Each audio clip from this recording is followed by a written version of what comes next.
Episode property of Lessons in Property. What? Episode Episode 40. Episode 40 of Lessons in Property is here, and it's one you don't want to miss. I'm Steve from Express Mortgages, and this time I'm joined by Ben. Ben shares his inspiring journey into property investment. We talk about the critical role of education and networking, and thinking outside the box when it comes to success in this industry. Ben also dives into how he uses bridging finance for property acquisition and refurbishment, the power of leverage in building a portfolio, and the positive impact property development can have on local communities. Plus, we explore the importance of building strong relationships with local lenders and balancing work and life.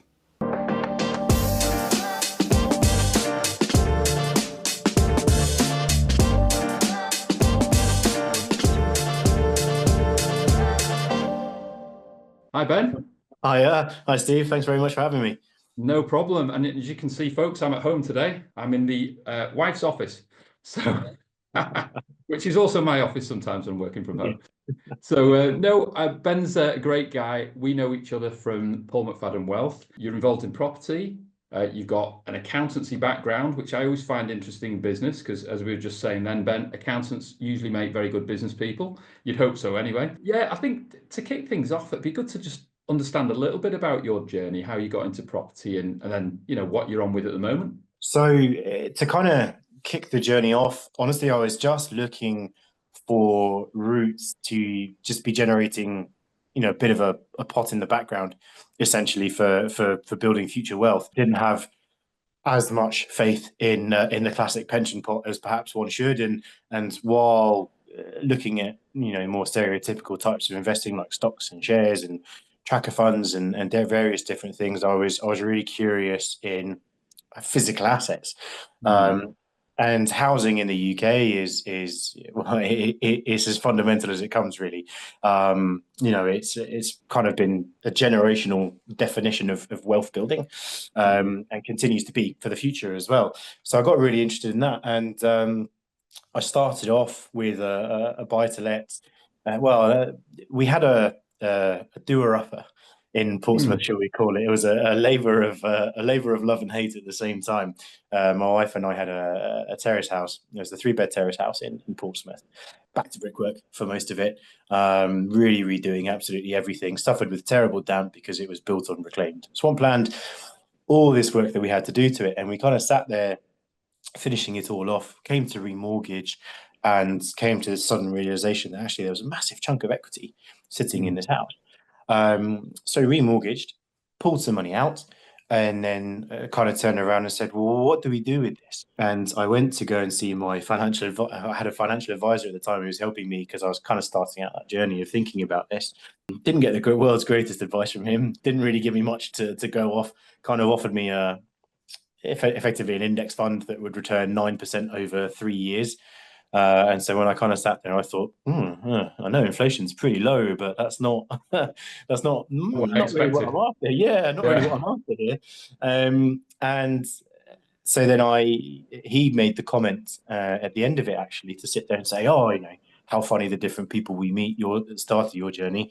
I was just chatting with a guy before you who's got 350 houses, and he's basically wondering how on earth to liquefy that portfolio and cash it out and go and live in like Bora Bora or something. And I kind of sat there and thought, oh, well, kind of fancy being that guy, if I'm completely honest with you here.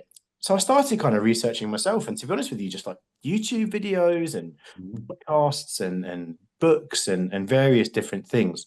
And we went, long story short, we went to go and get our first buy-to-let in Portsmouth. Even shorter version of it, we actually bought the house pretty much directly across the road from us, right? Because it just turned out to be the best unit, or had the best potential in it, and we kind of it was quite outdated and needed a new kitchen. It needed lots of doing up throughout the house, but fundamentally it was really, really strong, which we'd taken from our knowledge of what we did on our previous house. Kind of bartered a little bit to bring the price down. Got hold of that unit, turned it around, put a new kitchen in, learned some lessons about why I'm an accountant, and then moved forward from there. And that unit did great for us, really, really well. It was it was a really, really steady income earner. We had a Yeah. fantastic tenant who we'd found ourselves. Yeah. Who paid dead on time every time, was really house proud, took care of the house.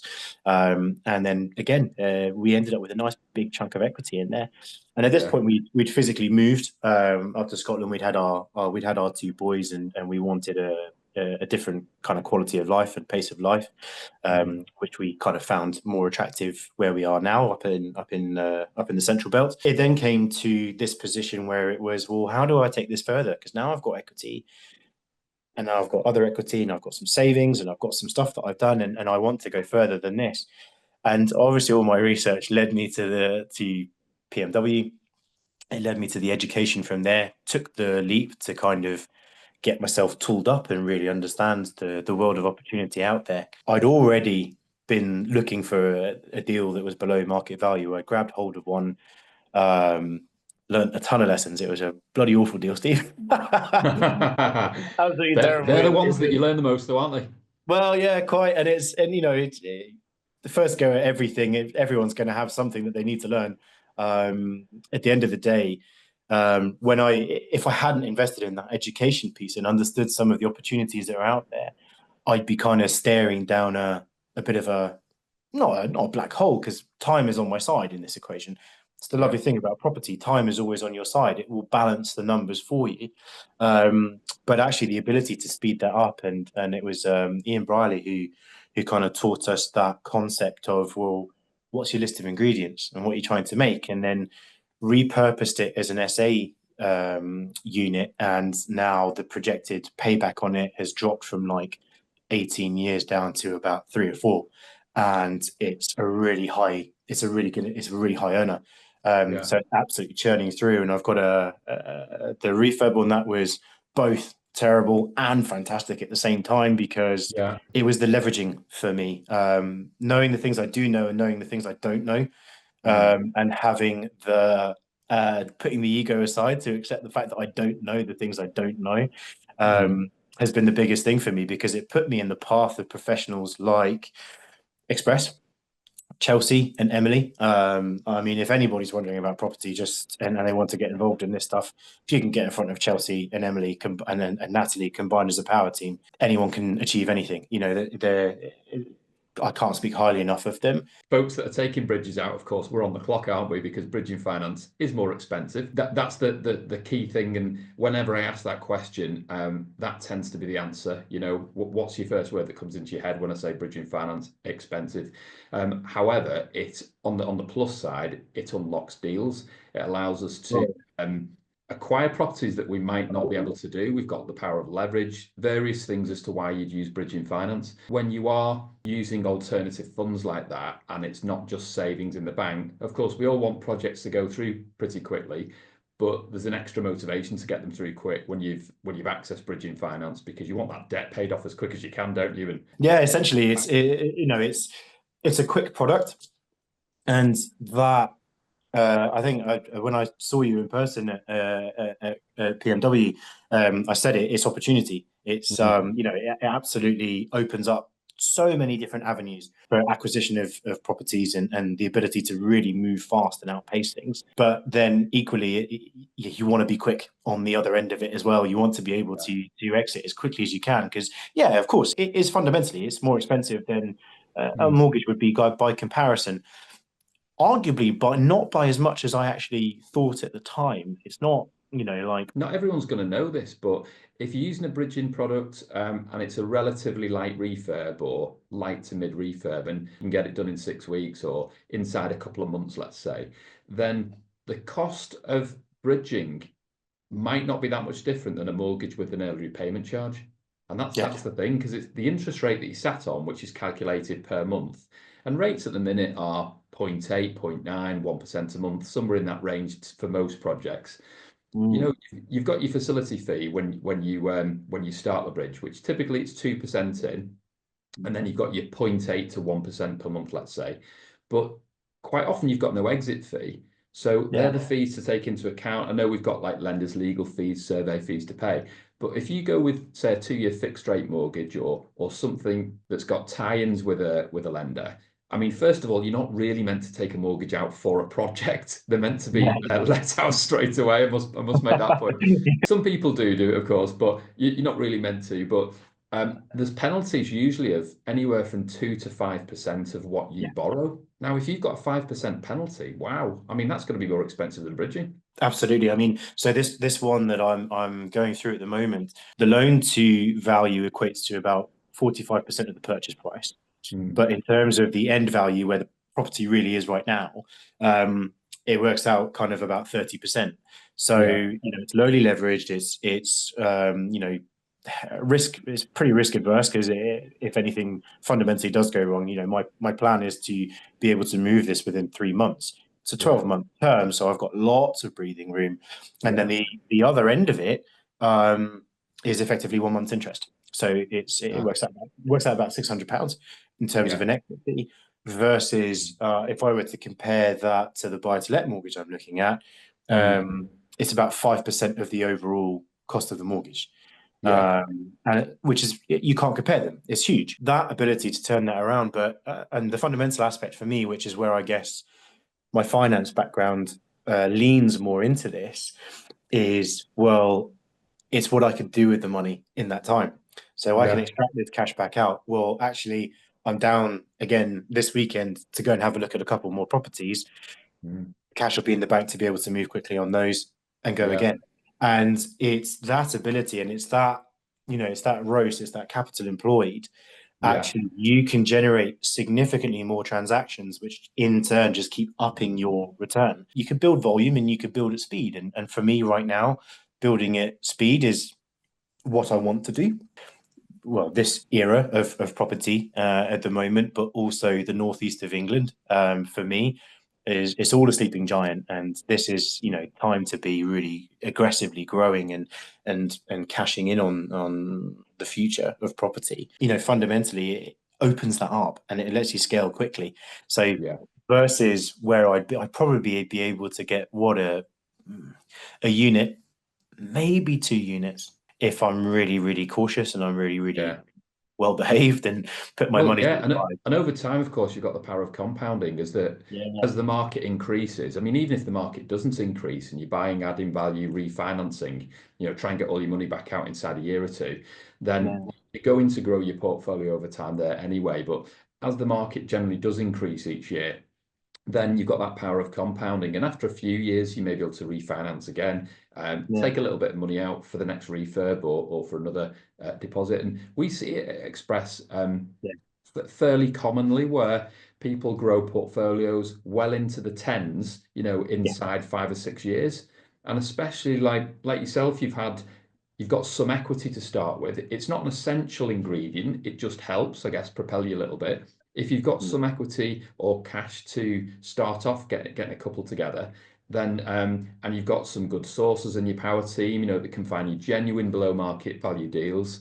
You've got obviously your finance guy, so a good builder. There's various people, key ingredients that you need, isn't there? But if you've got all these people there, you can do remote flips, as one guy I spoke to recently says. You don't have to be in the locality.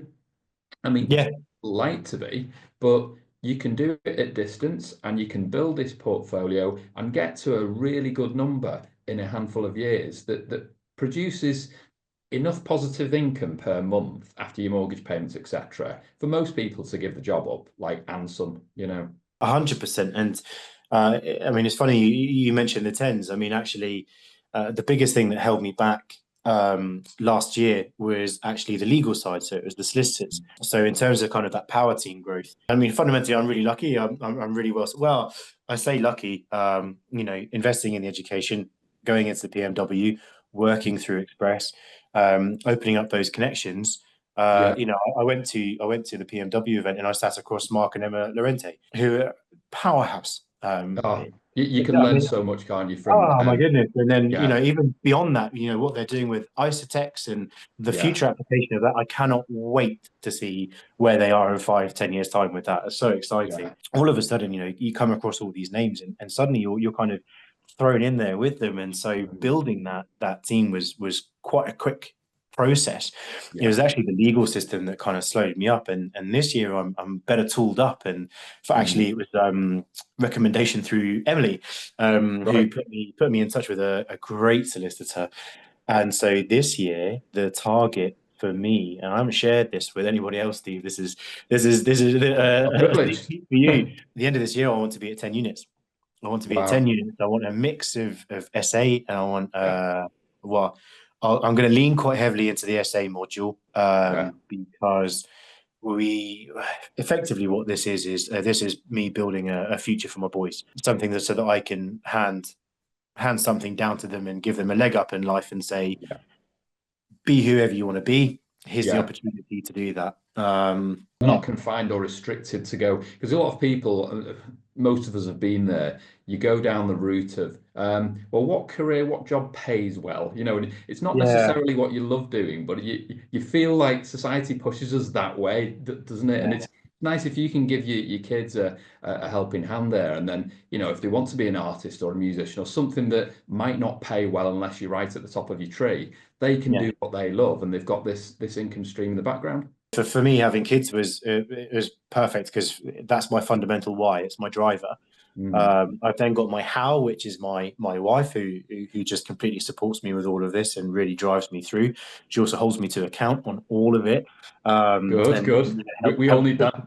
Yeah, absolutely. Every sign of greatness in this world has either a very strong woman leading it or a very strong woman just behind the scenes that you Yeah. haven't seen. There's no fooling the world on that.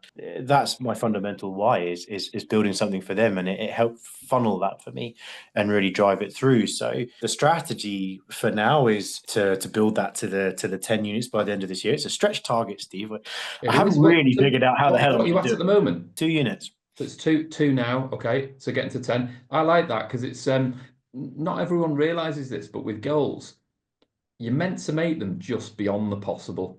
Yeah.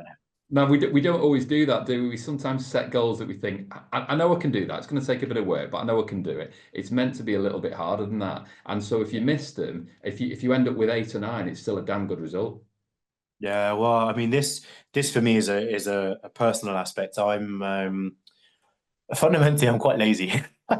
It's a bad confession to make. I'm quite lazy. I'm the Microsoft employee. You want to find lazy people because they find better ways of doing things. Funny enough, that's how my career advanced was. I became very interested in automation and tech aspects to be able to fundamentally help me be Mm, quicker and more easily. That drove my career, and then that attitude is carried across. But in a personal sense, if I have a goal that I think I can achieve, I'll mm. tend to sit back. Yeah. I'll tend to sit back and I'll put it out at the last minute to achieve Yeah. it and then go, yeah, I've ticked that box. Whereas Yeah. if I sit there and I pull something together and I sit there and I go, bloody hell, how am I going to do this? Which is exactly where I am right now. Yeah. Um, you've just got to go after it. You've got to go in at the deep Do. end. And, Yeah. yeah, and it drives me. So that's where I am right now. For a lot of Yeah. us that are building portfolios, 10 is like, when you're at 1 or 2 or you've not started, 10 is like a significant number. Getting into double figures, it's like that's a result that. And then as you get to around that number or you hit that number, your strategy might have changed, it might not have changed. If it's still building that portfolio, then it's like, wow, where can we go now? We're at 10. Can we get to 20, 30, 50? And things compound, as you know, over time. And if you've got 10 properties and then the market has a jump over a couple of years, it goes up 20% or whatever, and suddenly you can pull enough equity out to go again and double that. You know, that's one of the reasons people grow these big numbers. Yeah, well, it's the leverage term, isn't it? It's Mm. it's it's a wild concept because I've actually broken it down. I called it 10 units because I kind of in classic accounting format sat there and went, well, here's my asset target values, here's my revenue targets, and it almost kind of became that corporate spiel, and I just wanted to narrow it down. And by the law of averages, I've Mhm. got my criteria set Yeah. of what I want to achieve with each deal, which I learned from my first non-deal, so to speak. So I know kind of exactly what I'm targeting. So if I focus on the unit by unit by unit, by the Yeah. time I get to 10, I'm talking about £1 million worth of asset value overall. Yeah. from the or from the buy to let ratio or for the mortgageable ratios that I'm looking at, Mm. I'm looking at somewhere to the tune of 350 to 400,000 pounds of equity. Yeah. You apply a 20% jump to that, Mm. well, Yeah. then suddenly that's average of 100,000 pounds per unit or Mm. 200,000 pounds of additional equity. Well, then you're just buying units. Then Yeah. you're just buying units. You can then effectively your portfolio is then just funding itself.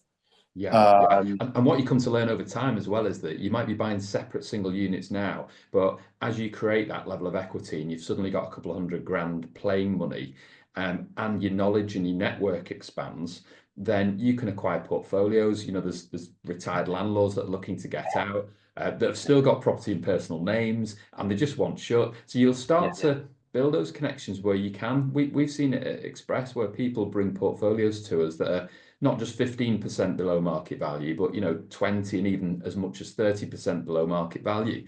And the way yeah, that you can structure things creatively to acquire those.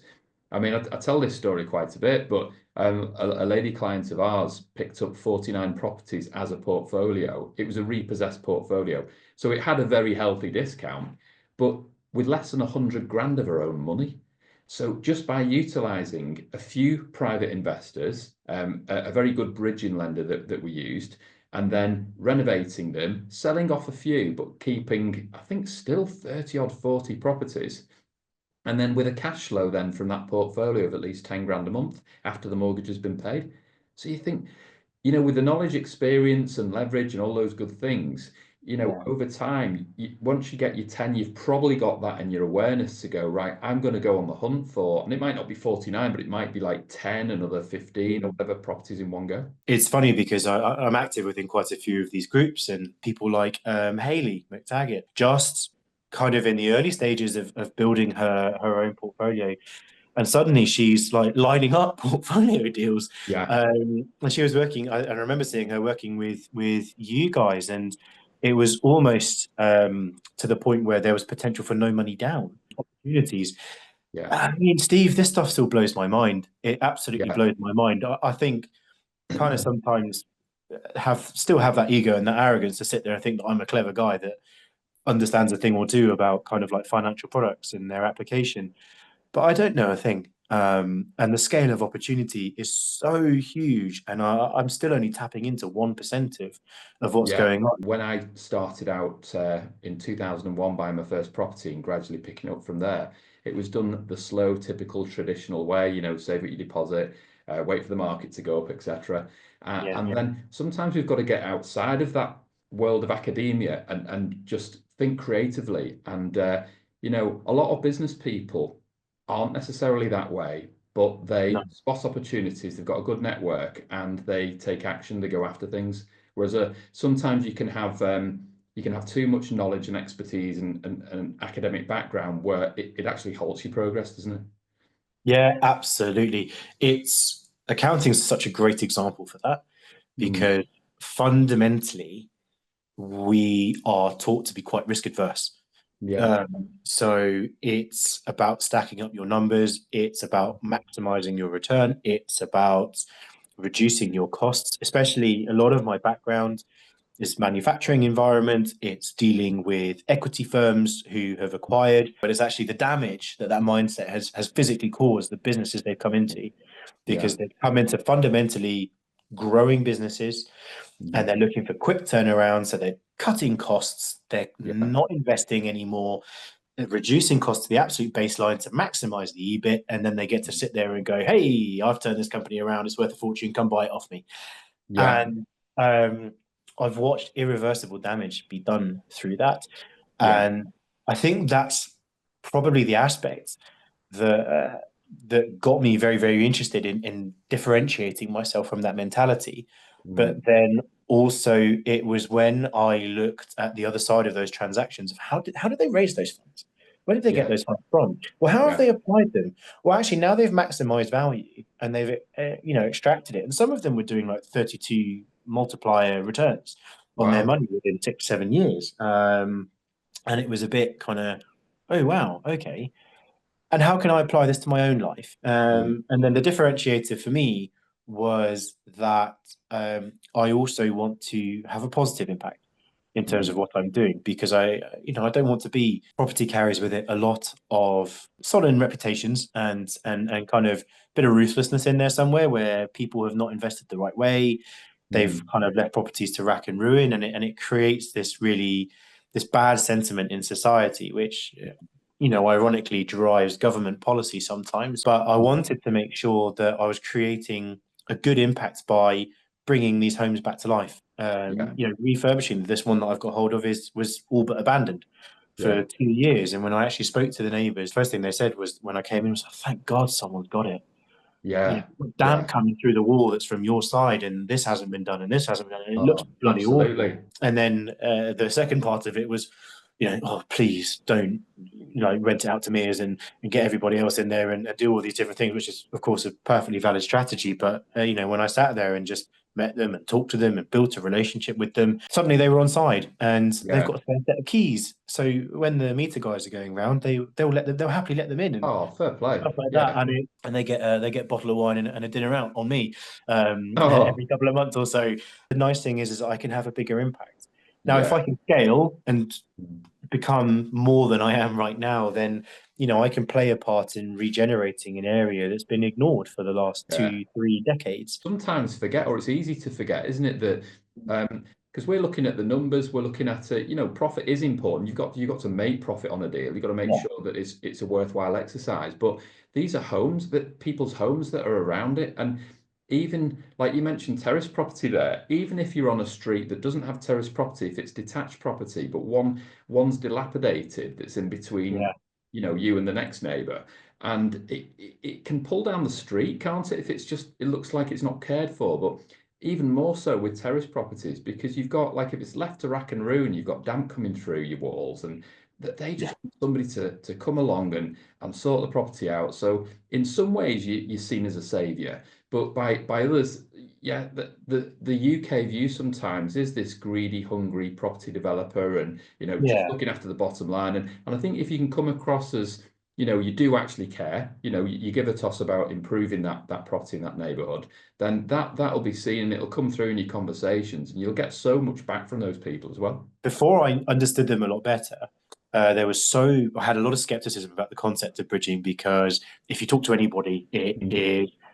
it's almost like the equity release when you get a little bit older. And it's this Mm. concept of they're just there to take you home. They're just going to take the asset. They're going to run off to the bank with it, laugh their heads Yeah. off, and they're going to leave you bankrupt. Mm. Um, and yeah, sometimes when you sign a personal guarantee, and the solicitor sits there and goes, "Well, here's the worst case scenario. Oh, You're going it's to get kicked scary, out of isn't the it? yeah, yeah. You're going to get deported and your head chopped off, and all the rest of it. It sounds quite extreme in actual practice and in dealing with them. Yeah. Um, it's shifting power. Mm. As a personal view, and this is a totally personal view, part of the problem with UK property and residential side, essentially, especially, is the power is all in the hands of massive developers, Mm. and these products fundamentally give tiny people But like me an they do. opportunity They to give build another person, something. they do. They enable them to be Yeah, creative and create something there, don't they? And it's only when you yeah, get to, because we started off as a residential and buy-to-let broker, 20 years ago. We weren't doing bridging finance. It's only in the last maybe 7 or 8 years we dipped our toe in it, and more so in the last handful of years. And as you get to know the funders, and some of them are relatively small operations, yeah, so you yeah, get to know the owners of these businesses, and the key staff that work there. And they're human beings, and they want to look after people. They want to help people. They're not sharks. They're not loan sharks. There will be some out there. Don't get me wrong, but you yeah, still sure. get to sniff out their reputation if they've been in the game long enough. And yet they want to see people through challenges. In property development, there are challenges at times. Sooner or later, you're going to hit one, and you want to be working with somebody that's going to help you see that through, don't you? You don't.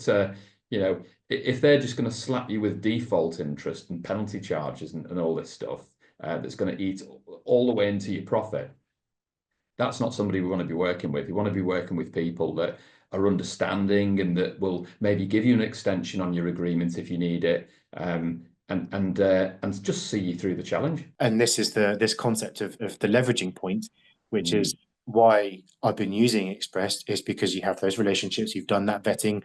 Mm. If you've got a wild card lender, you guys will tend to avoid them because you don't want those products in your Oh, offering. yeah. And those relationships are the key elements. People don't always realize this because we'll communicate what's going on, but you don't necessarily communicate every minor detail. And in the Yeah, background, it's not just me, it's our team that we're having conversations at times with lenders and sometimes senior people within those organizations yeah, to make them or help them understand what's going on, the background to the deal and the clients and what they've done. And because they don't know you like we know you. yeah, And it's painting that picture and positioning the case, the application in its best possible light. And the amount of times that's enabled deals to get over the line. It's not just about numbers. It's very much a relationship game, bridging and development finance. Even more so than mortgages. Mortgages are more black and white at times, but bridging and development, it's not. It's very much that way. Yeah, it's all great stuff, and I think it's a tool that sooner or later, when you look at the most successful people in this game, it's got to be like high 90% of them will utilize creative finance, because yeah, they understand the power of leverage. And the ones that aren't or haven't, I think when you present it to them and show them what it can unlock and do, then yeah. they're very interested, to a further conversation. Yeah, well, I mean, for me, it's fundamentally it was the game changer. That creative element of it was the game changer because I'm in a full-time career. I'm a dad to two young boys. So I mean, when I we talked about this earlier on before we started, we structure life children top because that's the way Mhm. it is. I've got 2 and a 4-year-old. We're back Um, of the queue. yeah. We're very, very low down the list. And they fundamentally come first. And I say it all the time. When I stack my life, being a dad makes me the happiest thing in the world. Being a dad and a husband makes me the happiest thing in the world. So that's always number one. Career and day job is then the number two, and then this is the third aspect which has to fit around it.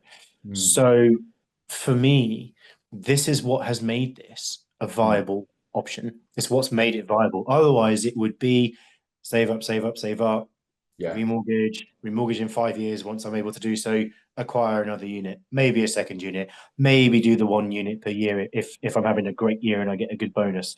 yeah, And do that. So then all of a sudden, well, this year I'm talking about aiming for 10. Next year, who knows where that yeah, leads from there? And then it suddenly evolves and it spirals. And that's the fundamental thing is yes, it does seem intimidating mhm, to look at from the outside.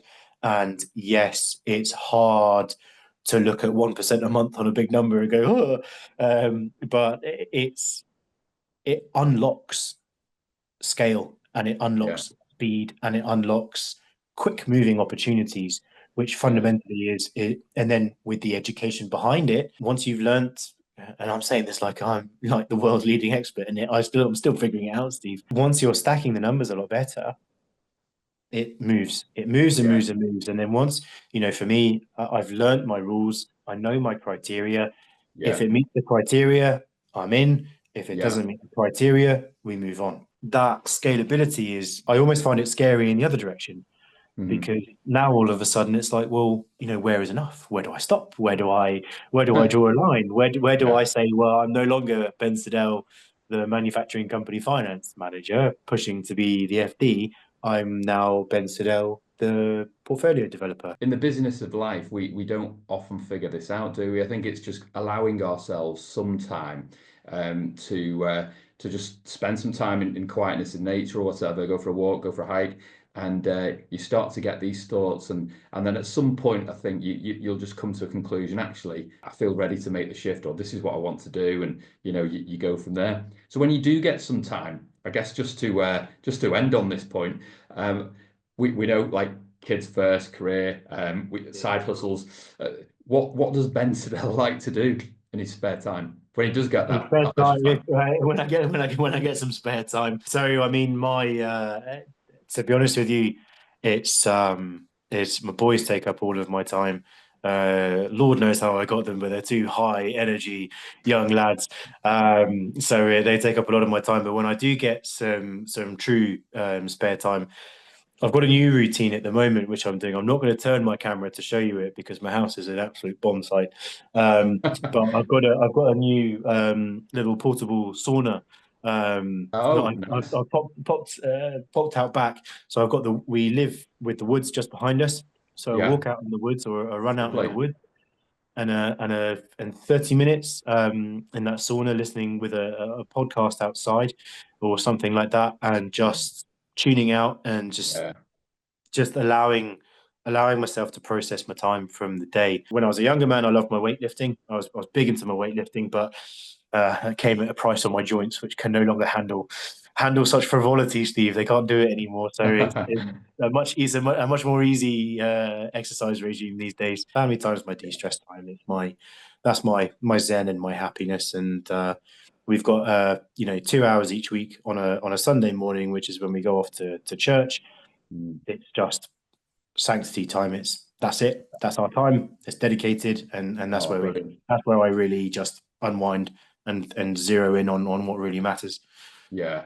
No, that's really important, isn't it? And the value of church for that. Not everybody's into it, of course. No, of course not. We started going actually again.